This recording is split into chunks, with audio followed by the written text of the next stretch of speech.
Hi everyone. तो सबसे पहले आप सभी को प्रणाम। आशा करता हूँ कि आप सब ठीक होंगे और आपका और आपके फैमिली का अच्छे से ख्याल रख रहे होंगे। तो दोस्तों, कल भारत और न्यूजीलैंड की टीमों के दरमियान T20 सीरीज का इख्तिताम हुआ और भारत ने T20 सीरीज 1-0 से जीती है। तो उस पर आज डिटेल में बात करेंगे क्योंकि T20 वर्ल्ड कप में भारत की टीम का परफॉर्मेंस जो है वो बहुत अच्छा नहीं था और सेमीफाइनल तक भारत की टीम पहुंची थी। सेमीफाइनल में इंग्लैंड के टीम के हाथों जो है वो बड़ी शिकस्त का सामना करना पड़ा भारत की टीम को। तो भारत की टीम के जो T20 का अप्रोच है उस पर बहुत ज्यादा क्वेश्चंस उठाए गए थे और स्पेशली बैटिंग में जो है वो अप्रोच बहुत ज्यादा गलत था और मॉडर्न डे T20 के लिहाज से बहुत ज्यादा बेहतरी की गुंजाइश है भारत के टीम में, भारत की टी ट्वेंटी के टीम में। तो ये जो T20 सीरीज थी उसमें बहुत नए प्लेयर्स को जो है वो ट्राई किया गया भारत की टीम की तरफ से और नए कप्तान भी थे। हार्दिक पांड्या ने कप्तानी की, ओपनिंग भी जो है वो दोनों नए प्लेयर्स ने ओपनिंग की। तो T20 वर्ल्ड कप में दोनों ओपनर जो भारत के कप्तान रोहित शर्मा, भारत के जो है वो वाइस कैप्टन KL राहुल, दोनों ने जो है बहुत ज्यादा मायूस किया पूरे T20 वर्ल्ड कप में और दोनों ने जो है वो बहुत गलत इंटेंट के साथ बैटिंग की। उनका जो अप्रोच जो है वो बहुत गलत था और शुरू में उनका जो पावर प्ले में इंटेंट होना चाहिए था वो इंटेंट से बैटिंग नहीं कर पाए। दोनों दोनों की फॉर्म नहीं थी T20 वर्ल्ड कप में और उस तरीके से गेम को टाइम नहीं कर पाए। पावर प्ले में पावर प्ले का अच्छे से फायदा नहीं उठा पाए और जो मॉडर्न डे T20 क्रिकेट की जो रिक्वायरमेंट है वो यही कहती है कि आपको पावर प्ले में जो है वो बहुत फायदा उठाना चाहिए क्योंकि दो ही फील्डर सर्कल के बाहर होते हैं। तो वहां पे तेज खेलने का जो बहुत ज्यादा मौका मिलता है, ऑन द खेलने का बहुत ज्यादा मौका मिलता है, फील्डर्स के ऊपर से खेलने का बहुत ज्यादा मौका रहता है। तो जो टीम्स पावर प्ले का अच्छा फायदा उठाती है वो गेम में जो बहुत आगे चले जाती है और पावर प्ले के बाद फिर 5 फील्डर सर्कल के बाहर होते हैं। तो कोई भी प्लेयर्स को, कोई भी टीम को पावर प्ले के बाद बल्लेबाजी करना इतना आसान नहीं होता। और पावर प्ले के बाद अगर आप कोशिश करोगे कि एक्सेलरेट करने की, पावर प्ले के बाद आप अगर सोचोगे कि पावर 10 ओवर के बाद अगर एक्सेलरेट करेंगे तो मॉडर्न डे T20 की जो अप्रोच है वो उसकी इजाजत नहीं देती क्योंकि मॉडर्न डे T20 क्रिकेट के जो रूल्स है वो यही कहते हैं कि आपको पावर प्ले में ही जो है वो गेम बनाना है, पावर प्ले में ही गेम चेंज होता है। उसके बाद ऑलमोस्ट लेवल प्लेइंग फील्ड होती है दोनों टीम्स के लिए क्योंकि दोनों टीम्स के फिर 5 फील्डर सर्कल के बाहर होते हैं। तो आप आपकी टीम में जो है वो कितने भी अच्छे बल्लेबाज हो, कितने भी बड़े शॉट्स खेलने वाले बल्लेबाज हो, लेकिन उनको इतना आसान नहीं होता। 5 फील्डर सर्कल के बाहर बहुत ज्यादा है तो उनको इजीली जो है वो गैप्स ढूंढना आसान नहीं होता। तो आपने देखा होगा कि T20 क्रिकेट में पावर प्ले के बाद चौके जो है वो बहुत कम लगते हैं क्योंकि इतना आसान नहीं है। अगर कोई चौका लगता भी है तो भी वो भी इनसाइड एज, आउटसाइड एज या थर्ड मैन फाइन लेग पे चौका निकल जाता है या कवर्स के ऊपर से किसने मारा तो वो चौका मिलता है। तो इसी तरह से मोस्टली चौके जो है वो लगाती है टीमें। नहीं तो मोस्टली जो है वो बाउंड्री को क्लियर करने की कोशिश होती है बहुत सारी टीम्स की, छक्के लगाने की कोशिश होती है क्योंकि और फिर 5 फील्डर सर्कल के बाहर होने की वजह से जो है वो मोस्टली टीम्स यही ट्राई करती है कि पावर हिटर्स से जो है वो बड़े शॉट्स लगवाने की कोशिश करे। तो भारत की टीम में नंबर 3, नंबर 4, नंबर 5 पे बहुत बड़े प्लेयर्स है। विराट कोहली, सूर्य कुमार यादव, हार्दिक पांड्या, ये ऐसे प्लेयर्स है, ये बाउंड्री को आसानी से क्लियर करते हैं। उनको इनमें जो है वो बड़े छक्के लगाने की काबिलियत है, उनमें बड़े शॉट्स के लिए काबिलियत है उनमें।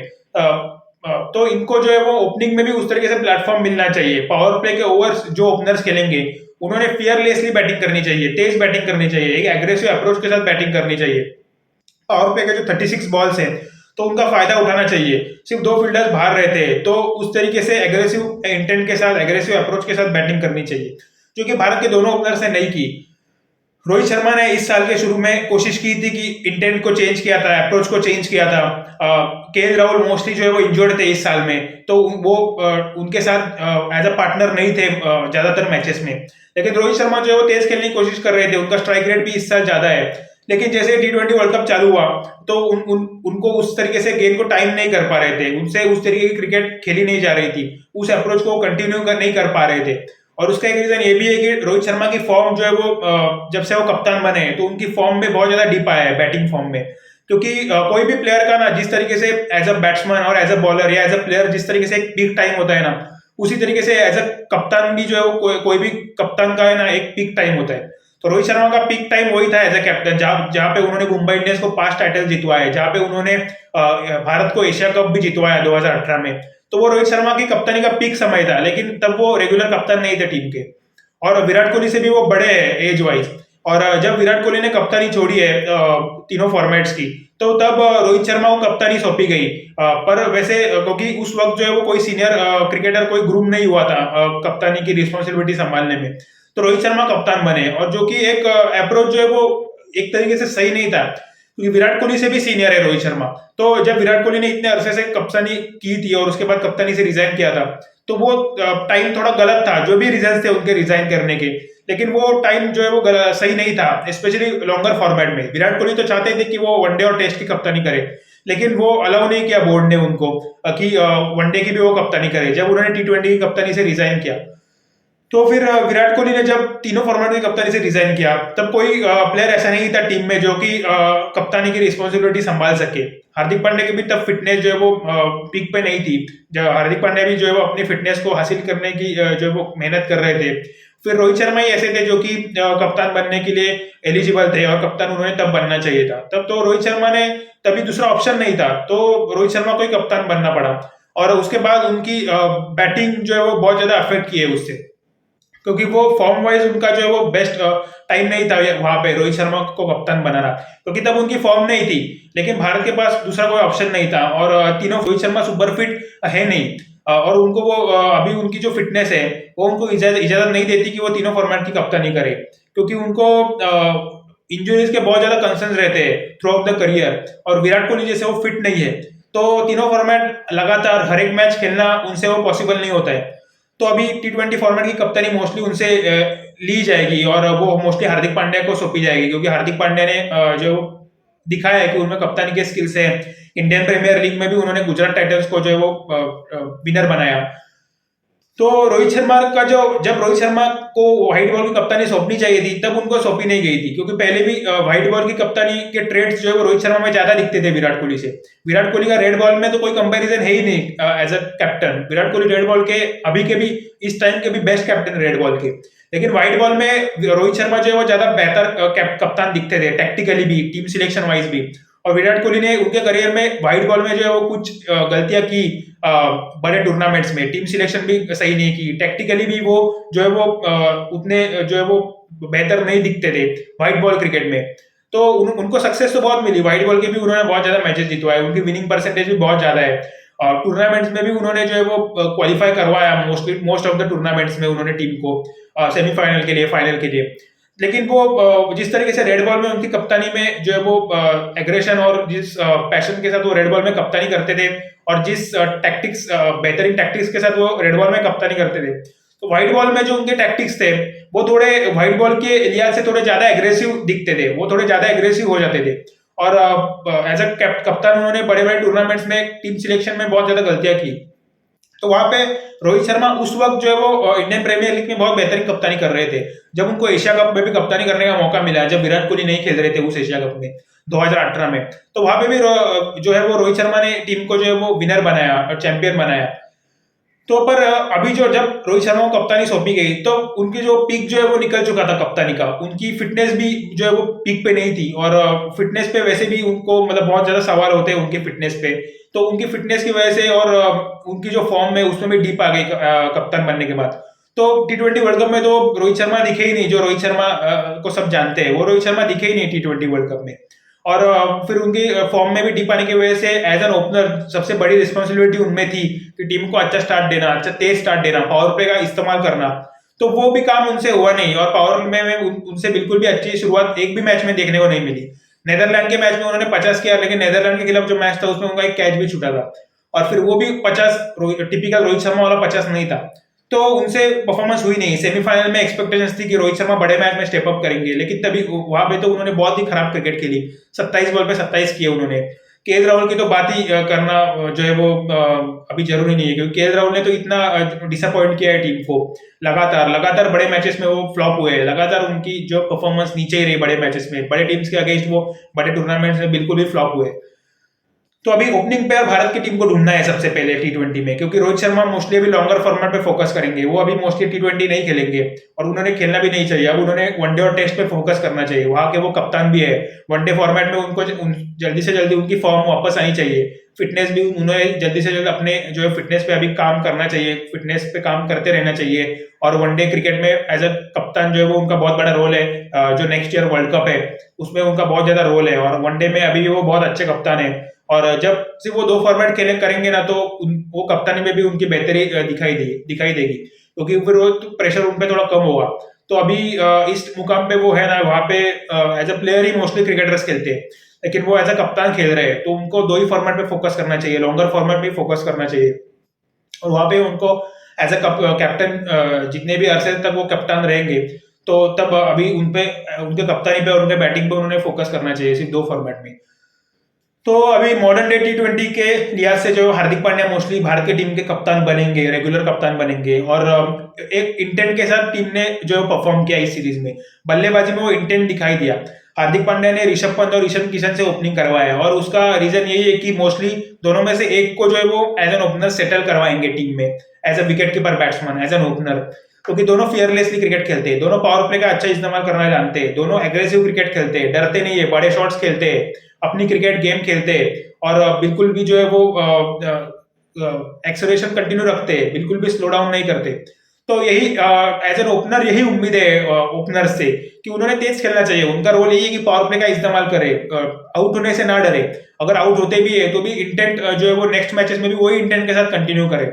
उनको तेज रन बनाने हैं, तेज स्ट्राइक रेट के साथ रन बनाने हैं, और पावर प्ले का जो है वो फायदा उठाना है, क्योंकि भारत की टीम में जो है वो आने वाले बल्लेबाज फिर बहुत अच्छे हैं। नंबर 3 का बल्लेबाज वर्ल्ड नंबर 1 बल्लेबाज है, नंबर 4 का नंबर 1 बल्लेबाज है, नंबर 5, नंबर 6, नंबर 7 तक भारत की टीम के अच्छे बल्लेबाज है, हार्दिक पांड्या है।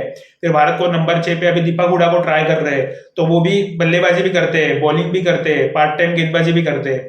तो ओपनिंग में अगर विकेट कीपर बैट्समैन होना, तो यहाँ पे भी एक लग्जरी मिलती है भारत की टीम को, कि नंबर 5, नंबर 6 पे एक बैटिंग ऑलराउंडर भारत की टीम खिला सकती है, जैसे कि दीपक हुडा है, जो कि पार्ट टाइम बॉलिंग भी कर सकते हैं, और कप्तान को जो है वो एक एक्स्ट्रा बॉलिंग ऑप्शन भी जो है मिल जाता है। तो ये बहुत अच्छी बात है, आपके टॉप 4 में विकेट कीपर बैट्समैन होना चाहिए। फिर आपको जो है वो नीचे एक लग्जरी मिलता है कि नंबर 5 से आपके फिर ऑलराउंडर चालू हो सकते हैं, बैटिंग ऑलराउंडर चालू हो सकते हैं।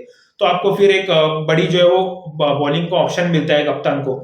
6-7 बॉलिंग ऑप्शन होने चाहिए कप्तान के पास, जो कि जब ऋषभ पंत या ईशान किशन जब ओपन करेंगे, तब कप्तान के पास वो ऑप्शन होंगे। तो नंबर 5, नंबर 6 पे भारत की टीम बैटिंग ऑलराउंडर्स को खिला सकती है। नंबर 7 पे भी एक अच्छा batting all rounder, world class batting all rounder है भारत की टीम में, रविंद्र जडेजा।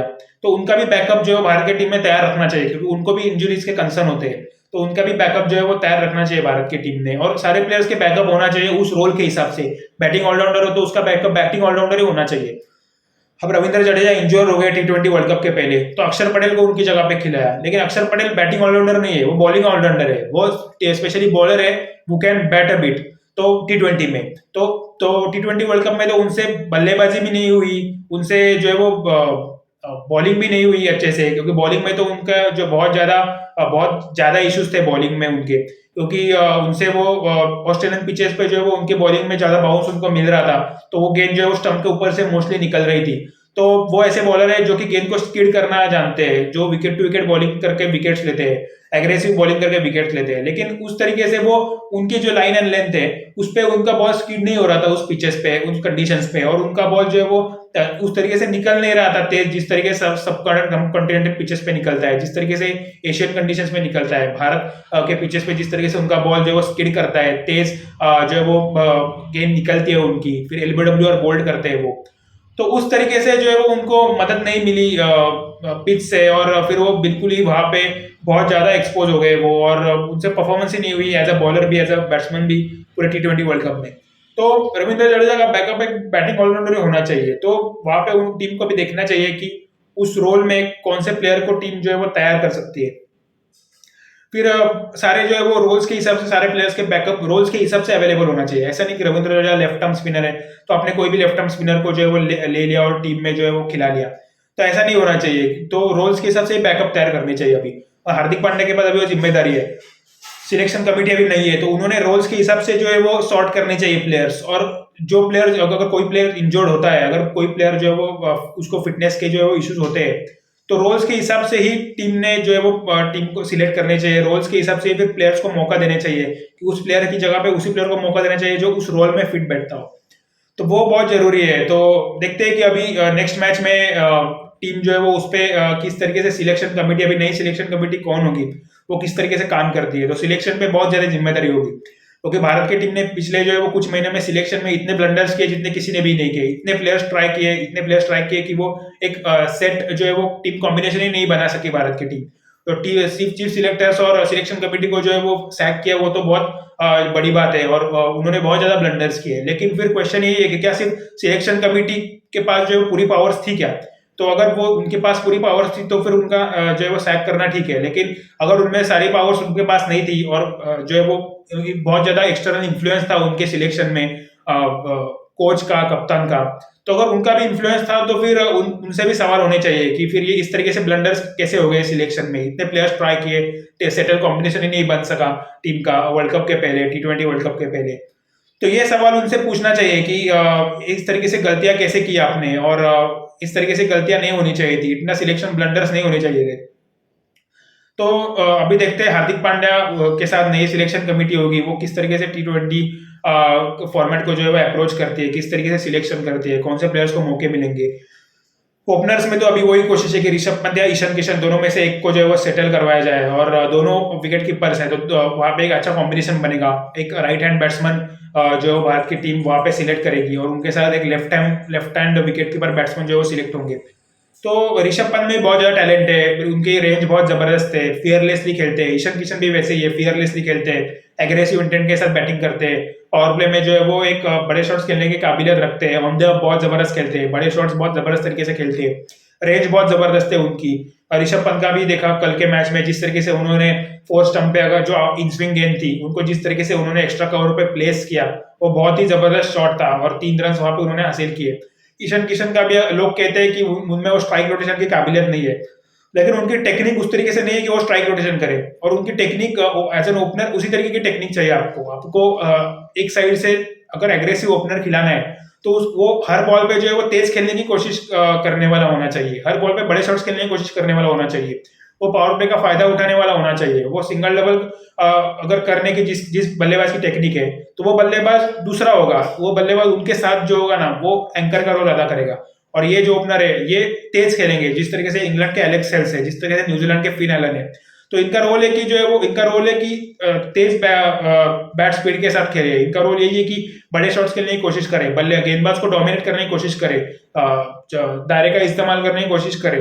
तो यहाँ पे उनका रोल वही होना चाहिए। तो उनका अगर पैटर्न देख के स्कोरिंग पैटर्न तो यही होगा, वो बाउंड्री स्कोर करेंगे, डॉट बॉल करेंगे, वो ज्यादा स्ट्राइक रोटेशन नहीं करेंगे, लेकिन उनका स्कोरिंग पैटर्न यही होगा, क्योंकि उनका खेलने का तरीका ऐसा ही है और ऐसा ही होना चाहिए एक कम से कम एक ओपनर का, कि वो लगातार बाउंड्रीज ढूंढने की कोशिश करनी चाहिए उसने।